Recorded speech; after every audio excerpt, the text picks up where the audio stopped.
지난 8화 같은 배를 탈 일은 없어. 방진목 절대. 과장의 충격적인 한마디. 그 순간 홍금보는 고립무원의 처지가 됐습니다. 구화 예고편은 더 이상 누가 예삐냐를 묻지 않습니다. 대신 누가 살아남을 것인가를 묻고 있죠. 1997년 IMF라는 거대한 재앙 앞에서 이제 이 드라마는 범인 찾기가 아니라 피 튀기는 생존 스릴러로 장르를 갈아타기 시작했습니다.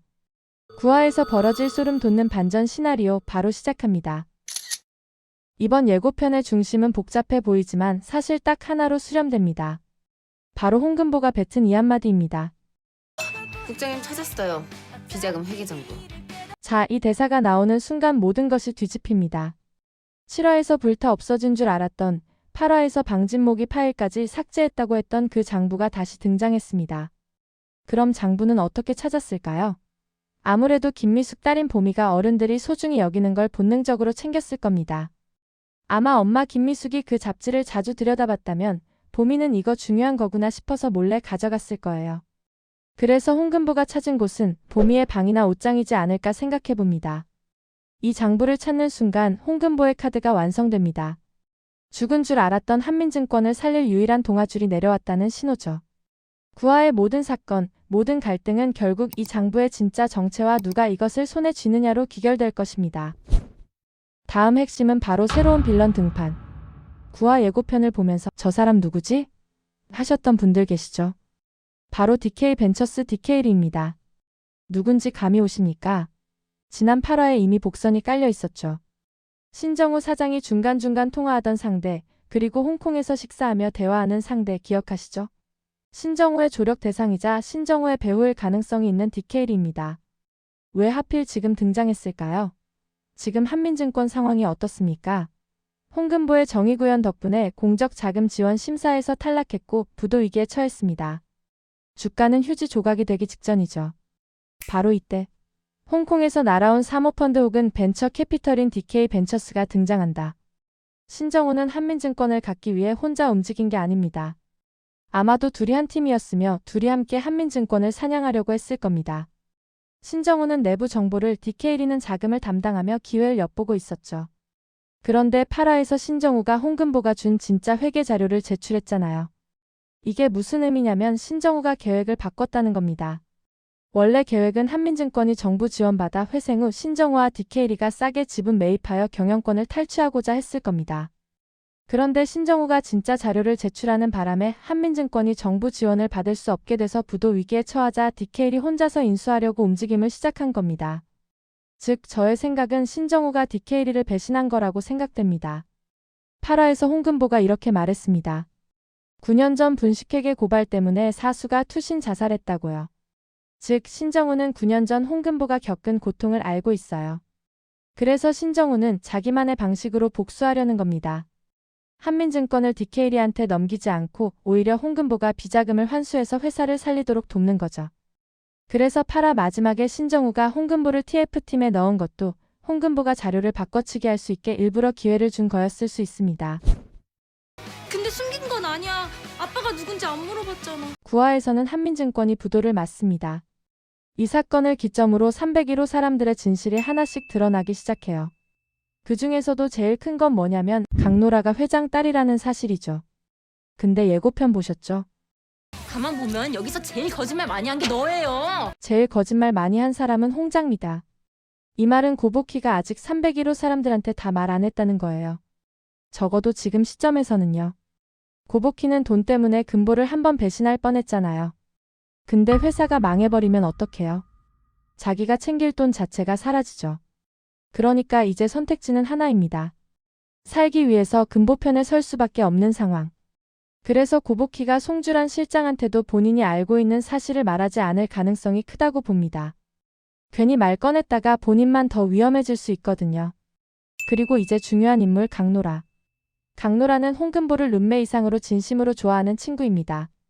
처음에는 아빠가 뭘 하는 사람인지도 몰랐고 회사 상황도 정확히 몰랐죠. 근데 점점 회사의 실체를 알게 되고 그러면서 금보의 정체까지 알게 되겠죠. 이때 강노라는 도망가지 않을 것 같아요. 오히려 반대로 홍금보를 도와줄 가능성이 더 크다고 봅니다. 왜냐하면 강노라도 회사가 바로잡히길 바랄 거고 가족보다 정의를 선택할 수 있는 인물이며 그리고 홍장미에게 우정 이상의 감정이 있을 수도 있거든요. 그래서 구화 이후부터는 강노라가 단순한 회장 딸 포지션이 아니라 홍금보의 가장 강력한 조력자가 될 수도 있다고 생각합니다. 구화를 보면 홍금보는 비자금 장부를 찾았습니다. 장부를 찾았다면 이제 필요한 건 내부 조력자입니다. 방진목 과장이 등을 돌린 지금 홍금보의 손을 잡아줄 인물은 과연 누구일까요? 그 주인공은 바로 알버도입니다. 우리는 그동안 알벗을 철없는 금수저 영화강 한량 정도로만 생각해왔죠. 하지만 7화와 8화를 거치며 그의 진짜 얼굴이 드러났습니다. 알벗은 한량인 척하며 사실은 외삼촌의 죽음을 홀로 추적해온 인물입니다. 9화에서는 알버도와 홍금보의 관계가 단순한 썸을 넘어 완벽한 비즈니스 파트너로 진화할 가능성이 큽니다. 알벗은 자신이 모아온 교통사고 관련 증거와 홍금보의 장부를 합쳐 할아버지와 비선 실세 송주란 실장을 동시에 압박할 것으로 보이죠. 또한 부도로 어려움을 겪고 있는 한민증권을 정상화하려는 홍금보의 행보를 보며 방진목 과장 역시 다시 마음을 돌려 홍금보를 돕게 될 가능성이 높아 보입니다. 하지만 이번 9화의 핵심 모든 판을 흔들 수 있는 진짜 변수는 바로 신정우입니다. 디케일이가 등장하면서 신정우의 포지션이 애매해졌습니다.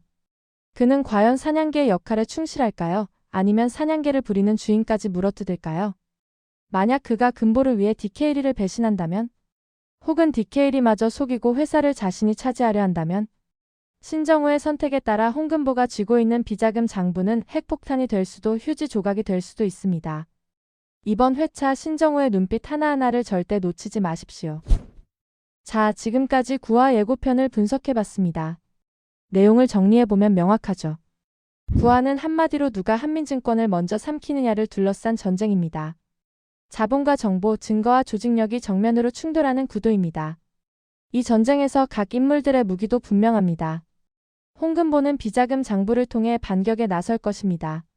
신정우는 내부 정보를 무기로 판을 흔들 가능성이 큽니다.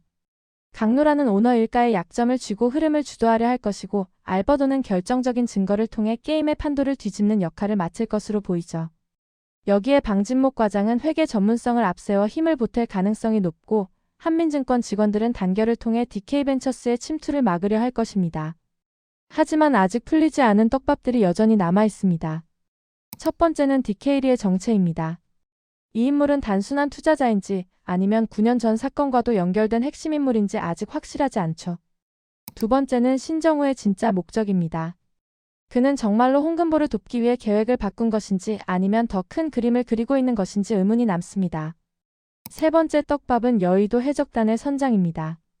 알버소가 그 선장인지 아니면 전혀 다른 인물이 뒤에 숨어 있는지 아직 드러나지 않았습니다. 이 떡밥들은 9화에서 모두 회수되지는 않을 가능성이 큽니다. 오히려 새로운 떡밥이 더해질 가능성이 높습니다. 이유는 간단합니다. 언더커버 미스홍은 16부작 드라마이고 이제 이야기의 절반 정도 왔으니까요.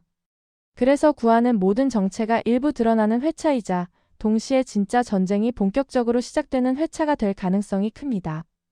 과연 홍금보와 연합군은 DK벤처스를 막아낼 수 있을까요? 아니면 DK벤처스가 결국 한민증권을 삼키게 될까요? 그리고 신정우는 끝까지 홍금보의 편일까요? 이제 선택은 시청자들의 해석에 달려 있습니다.